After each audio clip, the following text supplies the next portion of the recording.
New buildings are going up all across the Twin Cities. Buildings that cost millions of dollars to build. Meanwhile, we still haven't identified a real solution for the tent encampments that fill our vacant lots. So who benefits from development? How do we build our communities up without leaving people behind? In efforts to answer these questions and to better understand a complex industry, we sit down with two leaders in the development sector.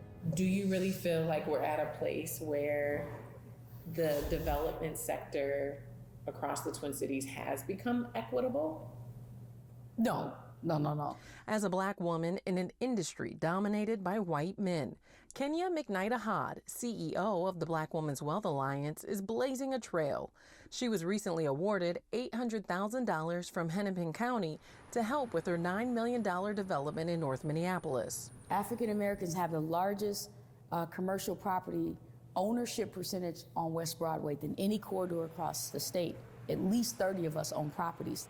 My investment over the past year and a half, the murals that are going up right now, I hire local contractors to do the work, but also the building is now Minnesota's first Black holistic wellness complex that we're converting vacancies into.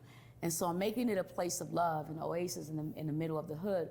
But I can only do that because I got love for the hood, right? In South Minneapolis, Denetrick Powers, co-founder of NEOO Partners, is leading on over a dozen developments off of Lake Street. Development is a very complex process, with all of the different financial mechanisms that are moving, with all the different professional service providers that you have to engage with.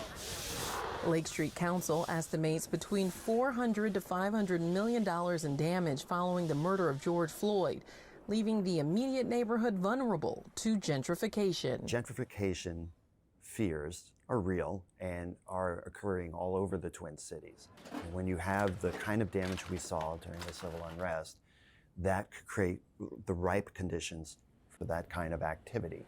It's something people worry about on Nicollet Avenue, and it's something people worry about on Lake Street, on University Avenue in St. Paul, and on West Broadway and on the north side. Russ Adams, you got me on my soapbox, manager of the Corridor Recovery Initiatives at the Lake Street Council, agrees. Developers of color often produce more equitable outcomes than traditional big box developers. The reason being, Black and brown developers are typically from the community and care about the people in their neighborhoods. So much in planning, government processes, commercial real estate, it ain't about the people. It's about the physical real estate, it's about the financing, it's about the process. It's rarely about the people. That's the power of investing in developers like me. We're not just here to make a profit. It'll be a result, but we're here to make a difference, right? Because we grew from these neighborhoods or have spent a lot of time here.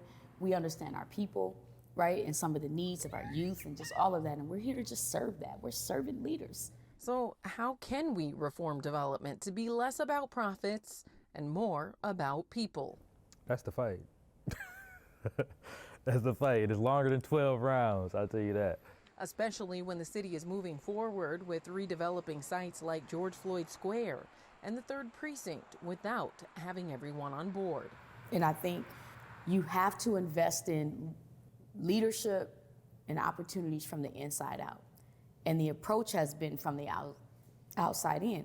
In the last 2 years, Black developers have received millions of dollars from government agencies and banks to redevelop the metro area.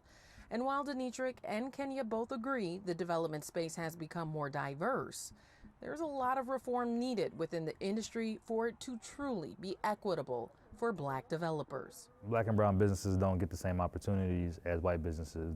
We don't often get multiple opportunities to test and fail. So I would encourage and push all of these systems to think about not just the getting us through that initial phase, not just giving us money for acquisition and some redevelopment, but supporting us over the next 3 to 5 years post redevelopment to help us stabilize our success and impact in the communities. Reforming development isn't the only hurdle for Black developers. While some say their biggest hurdle has been government agencies or the banks, other Black developers say they're receiving backlash from our own community. Because we're also gentrifiers as Black folks. And we want to gentrify our community to a degree to diversify its economics, because everybody ain't poor who live here. And we gotta build a community that supports all of us. But we also have to make sure that we build a good, strong middle class by which Ray can access, and then those who've made it and live elsewhere can also come back and reinvest. If the goal is to get the property out of the hands of white folks and to the hands of us, are you willing to do what it takes?